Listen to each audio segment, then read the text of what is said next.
ನಡೀರಿ, ಶುರು ಮಾಡ್ಕೊಳ್ಳಿ. ನಡೀರಿ. ನಿಮ್ಮ ಕೈ ಮುಗಿದು ಕೇಳ್ಕೊತೀನಿ ಸರ್, ಪ್ಲೀಸ್ ನನ್ನ ಕೈಲಿಂದ ಕೆಲಸ ಎಲ್ಲ ಮಾಡಿಸ್ಬೇಡಿ. ನಿಮ್ಮ ಹೈಯರ್ ಆಫೀಸರ್ ಮಾತನ್ನ ಕೇಳಿಲ್ಲ ಅಂದ್ರೆ ತಪ್ಪಾಗತ್ತೆ.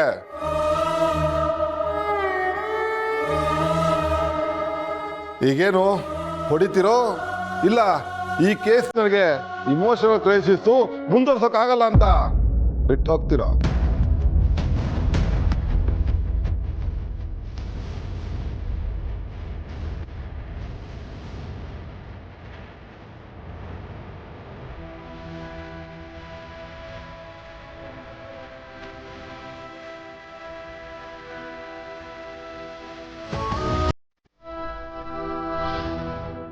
ಅಂದರೆ ಸತ್ಯ ನನ್ನ ಕಾಪಾಡಬೇಕು ಅಂತಾನೆ ನಾನು ಅರೆಸ್ಟ್ ಮಾಡಿದ್ದು. ಆದರೆ ಇಲ್ಲಿ ಎಲ್ಲ ಅವ್ರ ಕೈ ಮೀರಿ ಹೋಗ್ತಾ ಇದೆ.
ನೋಡಪ್ಪ, ನಾನು ಸ್ವಲ್ಪ ಒಳಗಡೆ ಹೋಗ್ಬೇಕು. ಬಿಡಕ್ಕಾಗಲ್ಲಮ್ಮ. ಅಯ್ಯೋ, ಬಿಡಕ್ಕಾಗಲ್ಲ ಅಂದ್ರೆ ಹೇಗೆ? ನನ್ನ ಮಗ ಇದ್ದಾನೆ ಒಳಗಡೆ. ಹಾಗೆಲ್ಲ ಬಿಡಕ್ಕಾಗಲ್ಲಮ್ಮ. ಯಾರೇ ಅದು? ಕಳಿಸ್ರಿ ಅವ್ರನ್ನ ಇಲ್ಲಿ. ಹೋಗಿ ಅಮ್ಮ.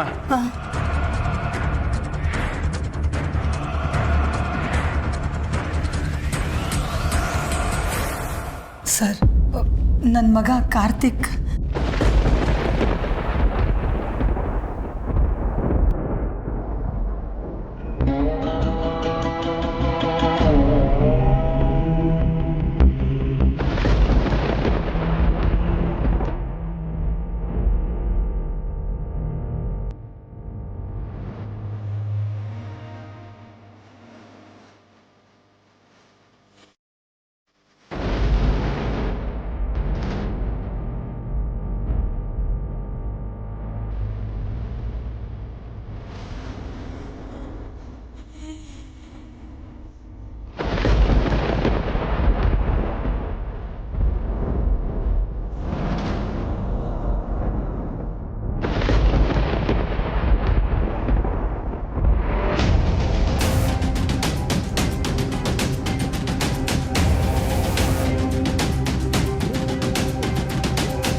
ಕಾರ್ತಿಕ್, ರೀ, ನೀವೆಲ್ಲ ಮನುಷ್ಯರ ನನ್ನ ಮಗನಿಗೆ ಹೇಗೆ ಹೊಡೆದಿದ್ದೀರಲ್ಲ ಸರ್?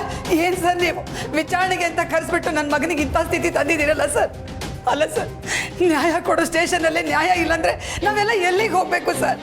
ಕಂದ, ಕಾರ್ತಿಕ್, ಕಾರ್ತಿಕ್, ಕಾರ್ತಿಕ್, ಅಲ್ಲ ನೋಡಿ, ಸಾಕು.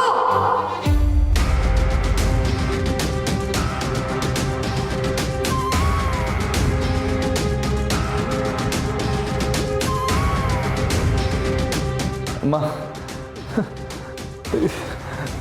ಅದ ಅಮ್ಮ ಅದ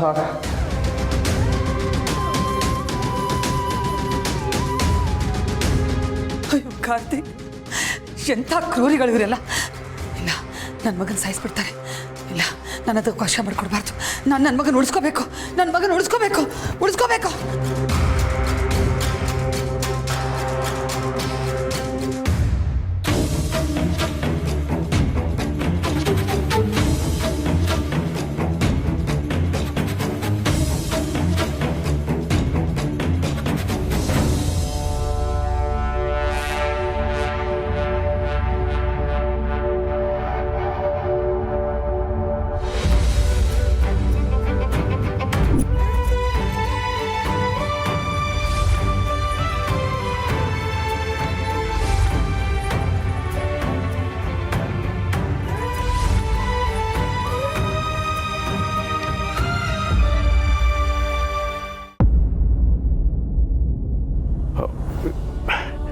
ಏನಾದರೂ ಒಂದು ದಾರಿ ಮಾಡಿ ಸರ್.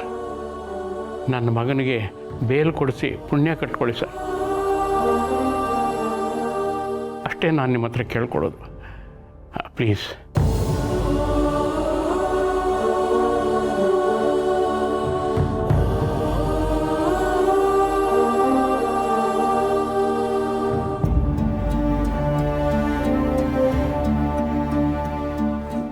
ಭಾವ,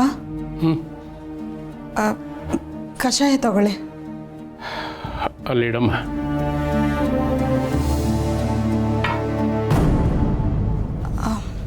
ಬಾಬಾ, ಇದು ದೇಹಕ್ಕೆ ತಂಪು. ಮೊದಲೇ ಬಿಸಿಲು ತುಂಬ ಇದೆ, ಇದನ್ನು ಕೊಡಿರಿ. ಲಾಯರ್ ಏನಂದ್ರು? ಅವ್ರದ್ದು ಅದೇ ರಾಗ ಅದೇ ಹಾಡು ಕಣಮ್ಮ. ಕೇಸು ಬಹಳ ಬಲವಾಗಿದೆ, ಏನು ಮಾಡೋಕ್ಕಾಗಲ್ಲ ಅಂದರು. ನಾನು ಆದಷ್ಟು ಪ್ರಯತ್ನ ಪಡಿ ಅಂತ ಕೇಳ್ಕೊಂಡಿದ್ದೀನಿ. ನೋಡೋಣ ದಯವೆಚ್ಚ ಹೇಗಿದೆಯೋ. ಬಾಬಾ, ಒಂಥರ ಇಕ್ಕಟ್ಟಲ್ಲಿ ಸಿಕ್ಕಾಕೊಂಡ್ಬಿಟ್ಟಿದ್ದೀವಿ ಅಂತ ಅನ್ನಿಸ್ತಾ ಇದೆ. ಒಂದು ಕಡೆ ಮನೆ ಸೊಸೆನೇ ಮನೆ ಮಗನ ಅರೆಸ್ಟ್ ಮಾಡಿರೋದು, ಇನ್ನೊಂದು ಕಡೆ ನಮ್ಮ ಮನೆ ಮಗನಿಗೆ ನಾವೇ ಬೇಲ್ ಕೊಡ್ಸೋಕ್ಕಾಗ್ತಿಲ್ಲ ಅನ್ನೋದು. ಏನು ಮಾಡೋದಮ್ಮ ಊರ್ಮಿಳ, ಎಲ್ಲ ನಮ್ಮ ಹಣೆ ಬರ. ನಮ್ಮ ಟೈಮ್ ಚೆನ್ನಾಗಿಲ್ಲ ಅನಿಸುತ್ತೆ. ನಾನಂತೂ ಎಲ್ಲ ಕಡೆಯಿಂದನೂ ಪ್ರಯತ್ನ ಪಡ್ತಾ ಇದ್ದೀನಿ, ಆದರೆ ಯಾವುದೂ ಫಲ ಸಿಗ್ತಾ ಇಲ್ಲ. ಸತ್ಯನ ನಾವು ಅಗತ್ಯಕ್ಕಿಂತ ಜಾಸ್ತಿನೇ ನಂಬುದ್ವೇನೋ ಅಂತ ಅನ್ನಿಸ್ತಾ ಇದೆ ಭಾವ. ಹಾವನ್ನ ಕರ್ಕೊಂಡು ಬಂದು ಹಾಲೆರೆದ್ವಿ ಅಂತ ಅನ್ನಿಸ್ತಾ ಇದೆ. ಊರ್ಮಿಳ, ಅವಳು ಮಾಡಿದ ತಪ್ಪೆ, ಆದರೆ ಅವಳು ನಂಬಿದ್ದೇ ತಪ್ಪು ಅಂತ ಹೇಳೋದಕ್ಕಾಗಲ್ಲಮ್ಮ. ನಂಬಿಕೆ ಅನ್ನೋದೇ ಬದುಕಲ್ವಾ?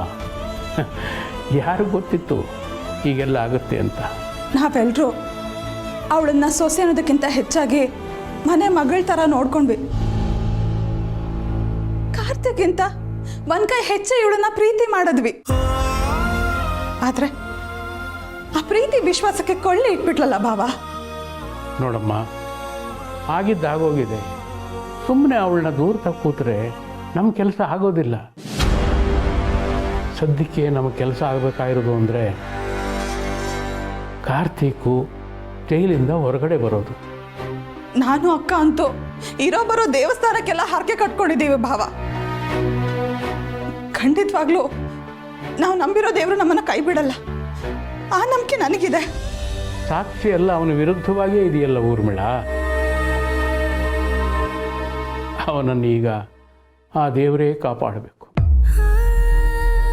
ಆದಷ್ಟು ಬೇಗ ನನ್ನ ಮಗ ಮನೆಗೆ ಬಂದರೆ ಸಾಕು. ಹೌದು, ನಿಮ್ಮ ಅಕ್ಕ ಎಲ್ಲಿ ಕಾಣಿಸ್ತಾ ಇಲ್ಲ? ಅಕ್ಕ ಕಾರ್ತಿಗೆ ಅಂತ ಊಟ ತಗೊಂಡು ಸ್ಟೇಷನ್ಗೆ ಹೋಗಿದ್ದಾಳೆ.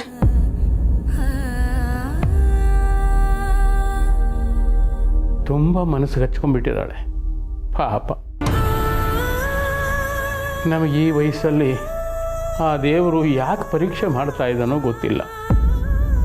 ಅಕ್ಕ ಅಂತೂ ತುಂಬ ಕುಗ್ಗೋಗಿದ್ದಾಳೆ ಭಾವ. ಈ ಬೋರ್ಡಿಂಗ್ ಸ್ಕೂಲ್ಗೆ ಮಕ್ಕಳನ್ನ ನೋಡೋದಕ್ಕೆ ತುಂಬ ಆಸೆ ಬೇಜಾರಿಂದ ಹೋಗ್ತಾರಲ್ಲ, ಆ ಥರ ಕಾರ್ತಿನ ನೋಡೋದಕ್ಕೆ ಸ್ಟೇಷನ್ಗೆ ಹೋದ್ಲು. ಅವಳನ್ನು ನೋಡ್ತಿದ್ರೆ ನನಗೆ ತುಂಬ ಸಂಕಟ ಆಗ್ತಿದೆ ಭಾವ.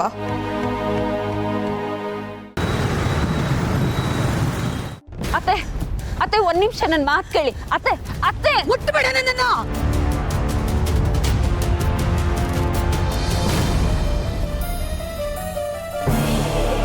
ಇಲ್ಲ ಅತ್ತೆ, ಇದು ನನ್ನ ಕೈಯಿಂದ. ನಿನ್ನ ಕೈಯಿಂದ ಆಗಬಾರ್ದಿರೋ ಕೆಲಸ ಆಗೋಯ್ತು ಅಲ್ವಾ? ನಾನೇನು ಕೇಳಿದ್ದೆ ನಿನಗೆ? ಒಂದೇ ಒಂದು ಮಾತು ತಡಿಸ್ಕೊಡು ಅಂತ. ನನ್ನ ಮಗನಿಗೆ ಪೊಲೀಸ್ ಸ್ಟೇಷನ್ನಲ್ಲಿ ಈ ಥರ ಯಾವ ಅನ್ಯಾಯನೂ ಆಗಬಾರ್ದು ಅಂತ ಕೇಳ್ಕೊಂಡಿದ್ದೆ ತಾನೆ. ಹಾಗೆ ನೀನು ನೋಡ್ಕೋಬೇಕು ಅಂತ ಹೇಳಿದ್ದೆ ತಾನೆ. ಅದಕ್ಕೆ ನೀನು ಸರಿ ಅಂತ ಮಾತು ಕೊಟ್ಟಿದ್ದೆ ತಾನೆ. ಆದ್ರೆ ನೀನು ಕೊಟ್ಟಿರೋ ಮಾತನ್ನ ಉಳಿಸ್ಕೊಳ್ಳಿಲ್ಲ ಕಣೆ. ಯಾಕೆ ಯಾಕೆ ಹೀಗೆ ಮಾಡಿದೆ ಹೇಳು? ನನ್ನ ಮಗ ಹೆಂಡತಿ ಚೆನ್ನಾಗಿ ಓದ್ಲಿ, ದೊಡ್ಡ ಕೆಲಸಕ್ಕೆ ಸೇರ್ಕೊಳ್ಳಿ ಅಂತ ಆಸೆ ಪಟ್ಟಿದ್ದಕ್ಕೆ ಅವನಿಗೆ ಎಂಥ ಶಿಕ್ಷೆ ಕೊಟ್ಬಿಟ್ಟೆ. ಅತ್ತೆ ಒಂದೇ ಒಂದ್ಸಲಿ ನನ್ನ ಮಾತು ಕೇಳಿ ಅತ್ತೆ. ನಿನ್ ಮಾತೇನೇ ಕೇಳೋದು? ನಿನ್ ಮಾತು ಕೇಳಿದ್ದಕ್ಕೆ ಅಲ್ವಾ ನಮಗೆ ನನ್ನ ಮಗನಿಗೆ ಇಂಥ ಸ್ಥಿತಿ ಬಂದಿರೋದು. ಕಾರ್ತಿಕ್ನ ಯಾರು ಮುಟ್ಟಕ್ ಬಿಡಲ್ಲ ಅಂದಿದ್ದೆ, ಅದಕ್ಕೆ ನೀನೇ ನನ್ನ ಮಗನ ಹೊಡೆದು ಬಿಟ್ಟಿಯಾ?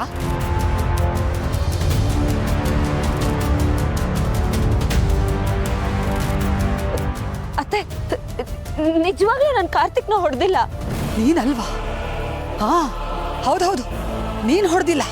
ನಿನ್ ಮೈ ಮೇಲೆ ಇದೆಯಲ್ಲ ಈ ಖಾಕಿನೇ ಹೊಡೆಸಿತ್ತು. ಕಣ್ಣಾರೆ ನೋಡದ್ನಲ್ಲ ನಿನ್ ಕೈಯಲ್ಲಿದ್ದ ಲಾಠಿ, ನನ್ನ ಮಗ ಇದ್ದ ಪರಿಸ್ಥಿತಿ. ಇಷ್ಟೆಲ್ಲ ಆದ್ಮೇಲೂ ಸುಳ್ಳು ಹೇಳೋದಕ್ಕೆ ನಿನಗೆ ಮನಸ್ಸಾದ್ರೂ ಹೇಗೆ ಬರುತ್ತೆ?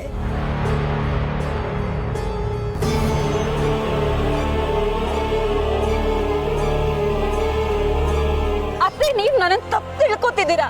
ನಾನ್ ನಿಮ್ಗಾಗ್ಲಿ ಕಾರ್ತಿಕ್ಗಾಗ್ಲಿ ನೋವಾಗೋ ಕೆಲಸ ಮಾಡಿಲ್ಲ, ಮುಂದೆ ಮಾಡೋದು ಇಲ್ಲ. ಹೀಗೆ ಹೇಳಿ ಹೇಳಿನೇ ಅಲ್ವಾ ನನ್ನ ಮಗನ ಕರ್ಕೊಂಡ್ ಬಂದು ಜೈಲಿಗೆ ಹಾಕಿದ್ದು. ಈಗ ಮತ್ತೊಂದು ಸುಳ್ಳು. ನಾನು ಕಣ್ಣಾರೆ ನೋಡಿದ್ಮೇಲೂ ನನ್ನ ಜೊತೆ ವಾದ ಮಾಡ್ತಿದ್ಯಾ? ನನ್ನ ಸೊಸೆ ಅಂತ ನಿನ್ನನ್ನು ನನ್ನ ತಲೆ ಮೇಲೆ ಹೊತ್ತು ಮೆರೆಸಿದ್ನಲ್ಲೇ. ನನ್ನ ತಲೆ ಮೇಲೆ ಚಪ್ಪಡಿ ಕಲ್ಲು ಎಳೆದು ಬಿಟ್ಟಿಯಲ್ಲ. ಇಲ್ಲ ಅತ್ತೆ. ಮಾತಾಡ್ಬೇಡ ನೀನು. ಮಾತು ಕೇಳಿ ಕೇಳಿ ನಾವೆಲ್ಲ ಹಾಳಾಗಿ ಹೋದ್ವಿ. ನನ್ನ ಮಗನ ಒಂದಿನಕ್ಕೂ ನಾವೇ ಹೊಡೆದಿಲ್ಲ ಅಂಥದ್ರಲ್ಲಿ ನೀನು ಕರುಣೆ ಇಲ್ದಂಗ ಅವನ ಮೇಲೆ ಕೈ ಮಾಡಿದೀಯಲ್ಲ. ನಿನಗ್ ಮಾತ್ರ ಕ್ಷಮೆ ಇಲ್ಲ. ನನ್ನ ಕಣ್ಣು ಮುಂದೆನೆ ಇಷ್ಟೆಲ್ಲ ನಡೀತಿದ್ರು, ಏನೂ ಮಾಡಕ್ಕಾಗದೆ ಇರೋ ಅಸಹಾಯಕ ತಾಯಿ ಆಗ್ಬಿಟ್ನಲ್ಲ ನಾನು.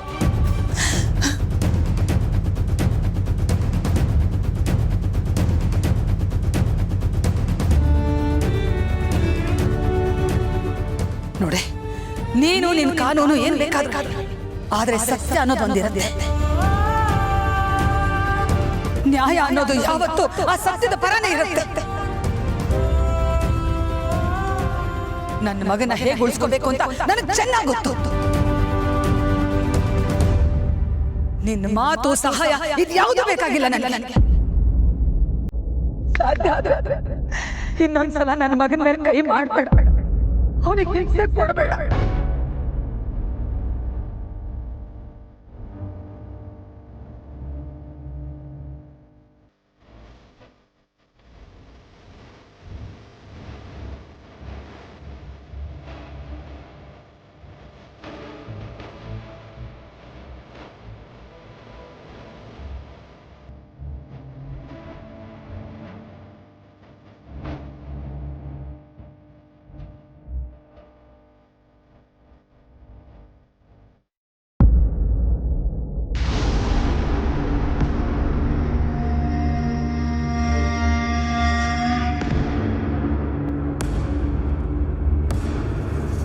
ಏನು ಸಮಾಚಾರ ಡಾರ್ಲಿಂಗು? ತುಂಬ ಖುಷಿಯಲ್ಲಿದೆಯಾ? ತಣ್ಣಗೆ ಐಸ್ ಕ್ರೀಮ್ ಬೇರೆ ತಿಂತಿದೆಯಾ? ಸುಹಾಸ್, ವಿಷಯ ಆಗಿದೆ. ಒಂದೇ ಕಲ್ಲಲ್ಲಿ 2 ಹಕ್ಕಿನ ಹೊಡೆದಿದ್ದೀನಿ, ಅದಕ್ಕೆ ಈ ಖುಷಿ. ಹೌದಾ? ಹೇಗೆ? ಆ 2 ಹಕ್ಕಿಗಳು ಯಾರು ಡಾರ್ಲಿಂಗು? ಇನ್ಯಾರು, ನಮ್ಮ ಸತ್ಯ ಆ್ಯಂಡ್ ಕಾರ್ತಿಕ್. ಸತ್ಯ ಕಾರ್ತಿಕನ್ನು ಅರೆಸ್ಟ್ ಮಾಡಿದ್ದಕ್ಕೆ ಮನೆಯವರೆಲ್ಲ ಅವಳ ಮೇಲೆ ಕೋಪ ಮಾಡ್ಕೊಂಡಿದ್ದಾರೆ, ಅವಳನ್ನ ಹೇಟ್ ಮಾಡ್ತಾ ಇದ್ದಾರೆ. ಇನ್ನೊಂದು ಕಡೆ ಕಾರ್ತಿಕ್ ಇಮೇಜು ಹಾಳಾಯಿತು. ಇದರಿಂದ ಕಂಪ್ನಿ ಬೋರ್ಡ್ ಮೆಂಬರ್ಸ್ ಯಾರು ಮುಂದಕ್ಕೆ ಅವನ್ನ MD ಮಾಡೋದಕ್ಕೆ ಒಪ್ಪೋದಿಲ್ಲ. ಸೊ ಕಂಪ್ನಿನೂ ನಂದೇ, ಮನೇಲೂ ಇನ್ಮೇಲಿಂದ ನಂದೇ ನಡೆಯೋದು. ಫೈನಲಿ ಎಲ್ಲ ನಾನು ಅಂದ್ಕೊಂಡು ಹಾಗೆ ಆಯಿತು. Super darling, super.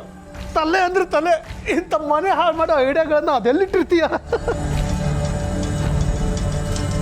Suhas,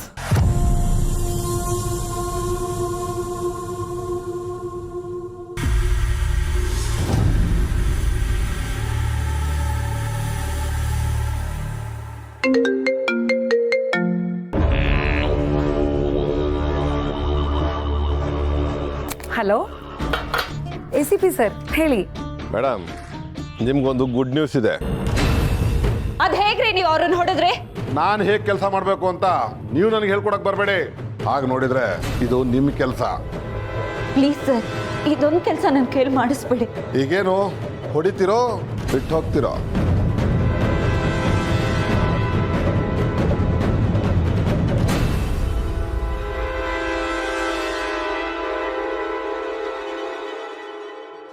wow, that's great news sir.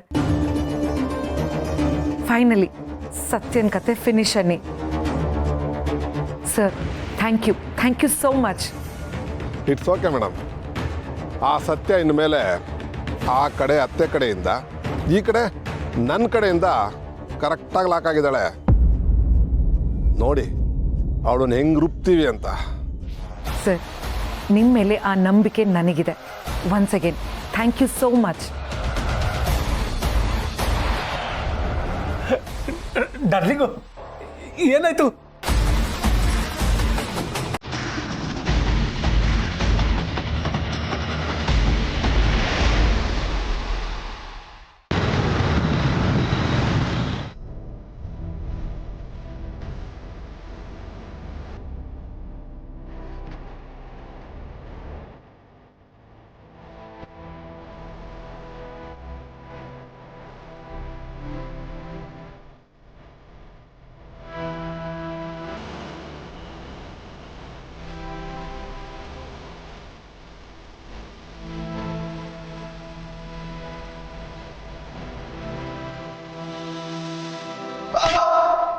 ಸತ್ಯ ನೋಡ್ಕೊಂಡು ಸತ್ಯ ತುಂಬ ನೋವಾಗ್ತಾರೆ. ಹ್ಞೂ ಅಮಲ್ ಬೇಬಿ, ಆಗೋಯ್ತು. ಸತ್ಯ, ನೀನು ಅಳ್ತಾ ಇದೆಯಾ? ನೋವಾಗ್ತಾ ಇರೋದು ನನಗೆ.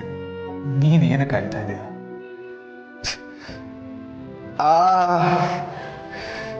ಸತ್ಯ, ಅಳ್ಬೇಡ.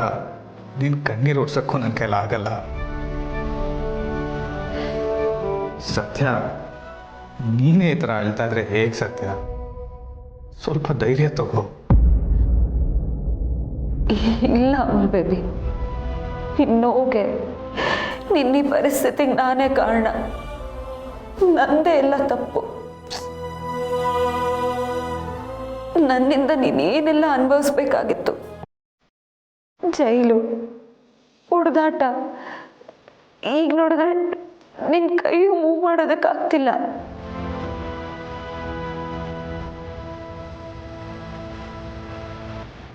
ಸತ್ಯ, ನಿಜ ಏನು ಅಂತ ಎಲ್ಲರಿಗೂ ಗೊತ್ತು. ನಿನ್ನ ನೀನೇ ಬ್ಲೇಮ್ ಮಾಡ್ಕೊಂಬೇಡಮ್ಮ. ಆದರೆ ನನ್ನಿಂದ ಅಲ್ವಾ ಇದೆಲ್ಲ ಆಗಿದ್ದು.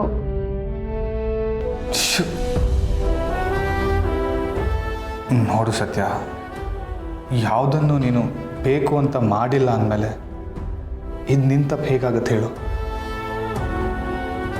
ನಿನ್ನ ಕೈಲೇನೂ ಇರಲಿಲ್ಲ. ಇದು ನೀನು ಇಲ್ಲದೆ ಇರಬೇಕಾದ್ರೆ ಆಗಿದ್ದಿದ್ದು ತಪ್ಪು. ನೋವೇನು ಇವತ್ತಿರುತ್ತೆ, ನಾಳೆ ಹೋಗುತ್ತೆ. ಆದರೆ ಇದರಿಂದ ಮನಸ್ಸಿಗಾಗಿರೋ ನೋವು ನೀನು ಮರೆತರೂ ನಾನು ಮರೆಯಲ್ಲ ಅಮಲ್ ಬೇಬಿ. ಮರಿಬೇಕು ಸತ್ಯ. ಈ ನೋವನ್ನು ಮನಸ್ಸಲ್ಲೇ ಇಟ್ಕೊಂಡು ನಾವು ಮುಂದೆ ಹೋದರೆ ನಮ್ಮ ಮನಸ್ಸೇ ತಾನೇ ಭಾರ ಆಗೋದು.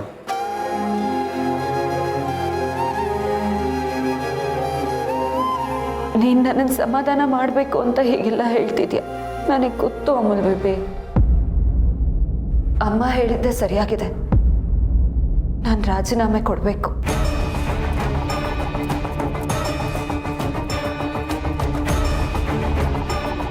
ಇಲ್ಲ ಅಂದರೆ ಇವ್ರು ನನ್ನ ಮೇಲಿನ ಕೋಪಕ್ಕೆ ನಿನಗಿನ್ನೂ ಹಿಂಸೆ ಕೊಡ್ತಾರೆ. ಸತ್ಯ, ಏನು ಅಂತ ಮಾತಾಡ್ತಾ ಇದೆಯಾ ಸತ್ಯ? ಇದು ನೀನು ಮಾತಾಡೋ ಮಾತಾ? ಹಾಂ, ಅದ್ಯಾವುದೋ ಗಾದೆ ಇದೆಯಲ್ಲ, ಹಣ್ಣಿರೋ ಮರಕ್ಕೇನೆ ಜನ ಕಲ್ಲು ಹೊಡೆಯೋದು ಅಂತ. ಯಾರೋ ನೀನು ಏಳಿಗೆ ನೋಡಿ ತಡ್ಕೊಳಕ್ಕೆ ಅದೇ ರೀತಿ ಮಾಡಿದ್ದಾರೆ, ಮುಂದೇನೂ ಮಾಡ್ತಾರೆ. ಹಾಗೆ ಅಂತ ನೀನು ಧೈರ್ಯ ಕಳ್ಕೊಳಕ್ಕಾಗತ್ತಾ? ಇಲ್ಲ ತಾನೆ. ಅವ್ರು ಎಲ್ಲರಿಗೂ ನೀನು ನಿನ್ನ ಕೆಲಸದ ಮೂಲಕನೇ ಉತ್ತರ ಕೊಡಬೇಕು. ಅರ್ಥ ಆಯ್ತಾ?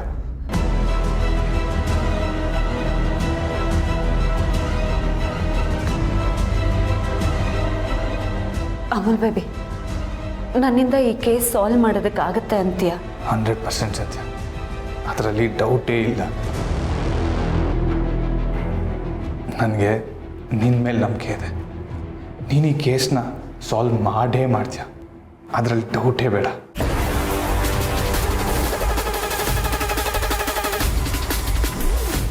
ಅಮಲ್ ಬೇಬಿ, ACP ಬರೀ ನನ್ನ ಮೇಲಿನ ಕೋಪಕ್ಕೆ ಹೀಗೆಲ್ಲ ಮಾಡಿದ್ರು ಅಂತೀಯ, ಅಥವಾ ಇನ್ನೇನಾದರೂ?